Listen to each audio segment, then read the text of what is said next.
Everybody, Peter Zeihan here, coming to you from the Carolina coast. As you know, we've recently started posting all of our work onto Patreon, where you can get access to all kinds of fun things like the community forum, where I'm spending most of my time these days, as well as all of the videos, and you'll have the chance to query me in a public setting once a quarter. But that's not why you're here. You're here because you're about to watch a free video. That's right, because even if you're not signing up for Patreon, all of the videos will still be posting to YouTube and all the normal sites, just with a 1-week delay. So, give you an idea of what you have in store for this week based on what we did last week. You may remember that Iran attacked Israel with a couple hundred ballistic missiles. That's covered in there, along with the missile defense technologies that largely defeated it. What's likely to happen with oil markets when and if Israel strikes back. We had a port strike that is one of the most economically consequential things to happen in the United States in quite some time. And of course, we talked about other little things like Chinese nuclear policy and naval policy. Anyway, all of that and more will be coming to you this week.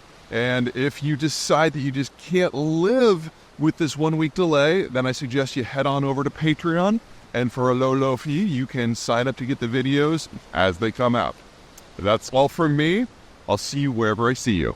Hey everybody, Peter Zeihan here, coming to you from Salt Creek Beach, just outside of LA in California. Today we're going to talk about nuclear policy, technology, China, and the U.S. elections. That's going to get me in trouble pretty much everywhere. Okay, so the new news that leaked out over the course of the last few days is that back sometime in the spring, the Chinese's new nuclear attack submarine sank at dock near Wuhan.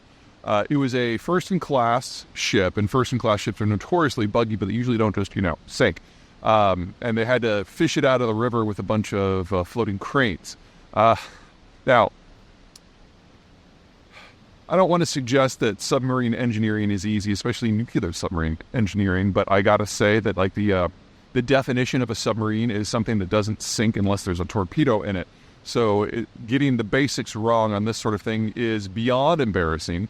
And if you kind of put this in context, imagine if in San Diego a nuclear-powered vessel sank in harbor and the government tried to hide it from everyone. That's basically what's gone down here. So very, very sloppy engineering work, a sloppier propaganda campaign. But from a strategic point of view, I think it's really important to understand what the Chinese do and do not have when it comes to nuclear deterrence. They have silos, ICBMs that would launch mostly from Western China. They don't have a functional sub-arc, and they certainly don't have a bomber arc. So we're talking about one type of deterrent, not the three that the United States has for redundancy. Now, whether that's good, bad, or indifferent depends upon what you care about, but the whole reason that the United States maintains the triad is so that no matter what flavor of attack hits the United States, it always has at least one, probably two backup plans, and that sort of deterrence means that countries aren't going to nuke the United States even before you consider things like missile defense.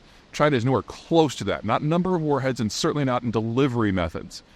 And this brings us to the general technological issues that the Chinese are trying to crack here. China has a lot of ambitions, and they say they're planning on going into this, that, or the other thing. But desire is not the same as performance. So consider, for example, semiconductors. The Chinese have something that's called deep ultraviolet technology that they're pretty decent at, and chips that are in the kind of the 80 to 90 nanometer and dumber, they can make themselves. But when the chips get more advanced than that, it's like what you put into most automotives, for example, they need not just foreign equipment, but foreign staff and foreign software. And most of the chips that are being made today, things that are, as a rule, 20 nanometers and smaller, don't use that technology unless you want to be wildly inefficient with it. Instead, they use something called extreme ultraviolet lithography, which is a technology that is basically completely controlled by the Dutch company ASML. And even if the Chinese were able to get their hands on some of those more advanced machines, it's not like they could operate them. There's staffing issues, there's experience issues, there's software issues, and the Dutch have built their machines with remote kill switches, so they have to be involved in the process.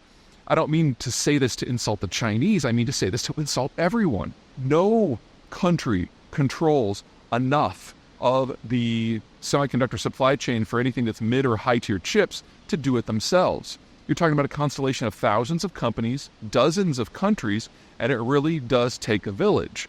And so the Chinese desire to do all of this in-house It's just not going to happen, or at least not without a significant shift in how this technology works, and it's more likely to get more complicated in the future rather than less. Which means we pretty much know what's going to happen with U.S. politics and trade relations, because the parameters of what can and cannot be done with the technology is already known. So regardless of who wins the American presidential election, and we all have our own ideas on that, we're looking at a situation where on the Trump side, we know that tariffs are the plan, but the Biden administration has never repealed any of the tariffs that Trump put into place. And on the Harris side of the equation, we know that technological controls are the preferred tool, but I can't imagine a President Trump ever repealing those. So we're looking at a tightening technological noose as the United States does something that China just can't: call on other countries. Because even at the depths of the Trump administration, when the relations with the allies were at the lowest, you still had countries that needed the United States for this, that, or the other thing. And so the United States was able to do technological sanctions on things like lithography that basically stalled the entire Chinese technological push. They were able to use older technology like that DUV I mentioned in order to brute force through some relatively low-quality chips that hit a couple technological markers but were huge energy hogs and took up a lot more space and generated a lot more heat, not the kind of thing that you're going to use to reset the technological tables. And especially when you start talking about some of the newer things that ASML is trying to work on, something called high numerical aperture, getting down to a 1 nanometer chip. The Chinese don't even have a finger in that world. Neither does the United States. It takes everyone.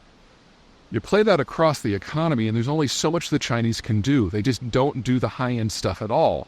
They do the low-end. They do the assembly. And that's a multi-trillion-dollar operation. That is not something to be scoffed at. But that's not the same thing as parity, nuclear or otherwise.